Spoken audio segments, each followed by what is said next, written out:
Türkiyə prezidenti Rəcəb Tayyip Ərdoğan Avropa Siyasi Birliyinin mayın 4-də İrəvanda keçiriləcək 8-ci toplantısına dəvət olunub. Bu barədə Türkiyə mediası məlumat yayıb. Bu dəvət təkcə Ermənistan-Türkiyə münasibətləri baxımından deyil, bütövlükdə regionun siyasi arxitekturası baxımından mühüm mesaj daşıyır. Avropa Siyasi Birliyi son illərdə Avropa İttifaqına üzv və qeyri-üzv ölkələri bir masa ətrafında toplayan təhlükəsizlik, enerji, nəqliyyat, regional sabitlik və siyasi dialoq məsələlərinin müzakirə olunduğu platformadır. 2026-cı il İrəvan sammitinin rəsmi gündəliyində də bağlantılar, iqtisadi və enerji təhlükəsizliyi, demokratik dayanıqlılıq kimi mövzular göstərilir. Ərdoğanın bu sammitdə iştirakı baş tutarsa, bu Türkiyə üçün bir neçə istiqamətdə siyasi mənaya malik olacaq. Birincisi, Ankara Avropa ilə münasibətlərdə özünü yalnız namizəd ölkə kimi deyil, Avropanın təhlükəsizlik və enerji gündəliyinin ayrılmaz aktoru kimi təqdim edir. İkincisi, Türkiyə Cənubi Qafqazda proseslərin kənardan izləyicisi deyil, birbaşa formalaşdırıcı güc olduğunu göstərir. Üçüncüsü isə Ermənistanla normallaşma xəttinin artıq yalnız texniki danışıqlar səviyyəsində deyil, liderlər diplomatiyası səviyyəsində də müzakirə oluna biləcəyi ehtimalı yaranır.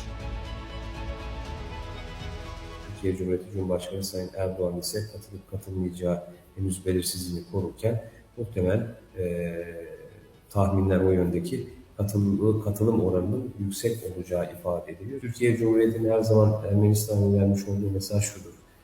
Önce komşun olan Azerbaycan'la gerekli normalleşme adımları, gerekli yeni niyet çerçevesini atın.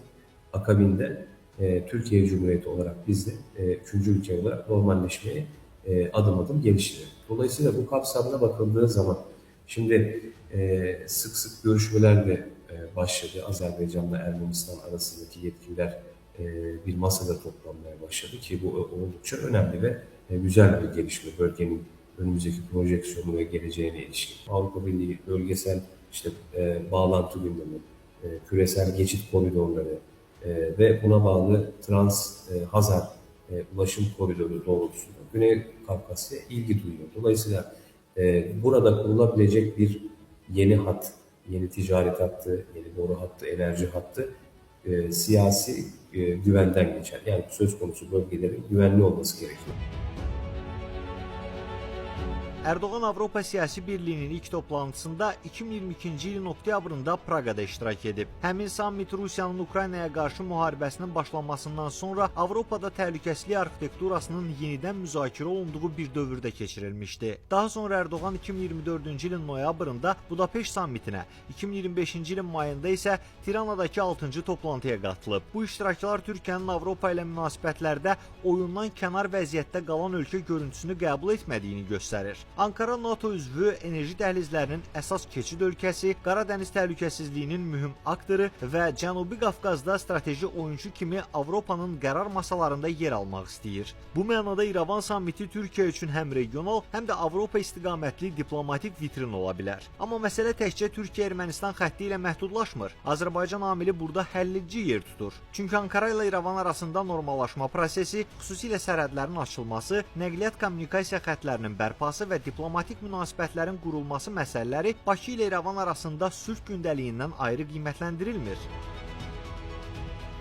Türkiyə-Ermənistan münasibətlərinin normallaşdırılması indiyə qədər Azərbaycan-Ermənistan münasibətlərinin normallaşdırılması ilə əlaqələndirilmiş və sinxronizasiya edilmiş bir formada həyata keçirilib və bu dövlətlərimizin milli maraqlarından, strateji müttəfiqlikdən irəli gələn məsələlərdir. Hər iki dövlətin siyasi lideri arasında olan yüksək səviyyəli dialoqdan irəli gələn məsələdir. Ermənilər cəhd edirlər ki, bunu iki ayrı-ayrı platforma kimi nəzərdən keçirsinlər. Buna qarşı da və bu istiqaməti indi də cəhdlər eləyirlər. Amma bu indiyə qədər hər iki dövlətin, Türkiyə və Azərbaycanın göstərdiyi prinsipiallıq nəticəsində mümkün olmamışdır və bundan sonra da burada hər hansı bir çatın yaranması sual altındadır, mümkün deyil. Və burada kommunikasiyaların açılması, iki tərəfli, hansısa mərhələdə üç tərəfli formatlarda əlaqələrin inkişaf etdirilməsi, ticari əlaqələr, iqtisadi əlaqələr bu kontekstdə nəzərdən keçirilə biləcək məsələlərdir.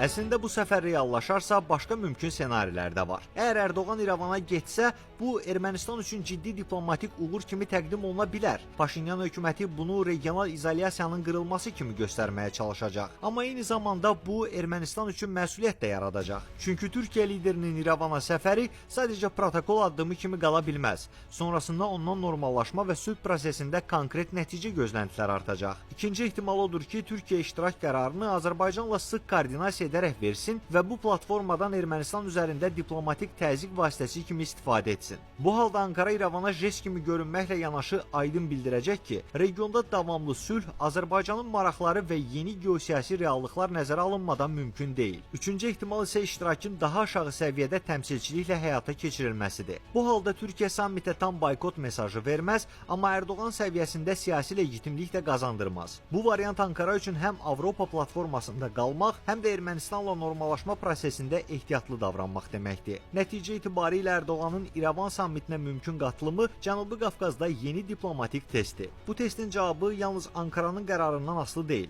Ermənistanın sülh prosesində nə qədər real addım atacağı, Azərbaycanın strateji maraqlarının necə nəzərə alınacağı və Avropanın regiona hansı yanaşma ilə gələcəyi də həlledici olacaq. Əgər bu iştirak baş tutarsa, İrəvan sammiti sadəcə Avropa siyasi birliyinin növbəti toplantısı kimi yox, Türkiyə-Ermənistan normallaşması, Azərbaycan-Ermənistan sülh gündəliyi və Cənubi Qafqazda yeni regional nizamın müzakirə edildiyi mühüm siyasi meydan kimi yadda qala bilər.